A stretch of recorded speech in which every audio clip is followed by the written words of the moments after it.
Assalamualaikum dan salam sejahtera.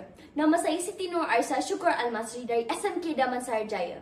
Kod sekolah saya BEA 8608. Saya ingin bercakap mengenai berilmu. Berilmu adalah salah satu rancangan pendidikan Malaysia bagi melahirkan insan sejahtera. Kenapa pentingnya berilmu? Kerana ia mencerminkan diri seseorang itu. Dengan berilmu, kita dapat membuat keputusan secara rasional serta terdapat nilai murni dalam seseorang itu, terutamanya warga sekolah dan komuniti persekitaran. Ilmu juga dapat meningkatkan sosial dan etika serta mengukuhkan nilai moral dan dapat membuat keputusan secara bijak bagi menyelesaikan pelbagai masalah di dalam sekolah. Pepatah ada mengatakan, tuntutlah ilmu sehingga ke negara China, menunjukkan betapa pentingnya ilmu serta tanpa mengira jarak. Itulah ilmu, penyuluh kehidupan.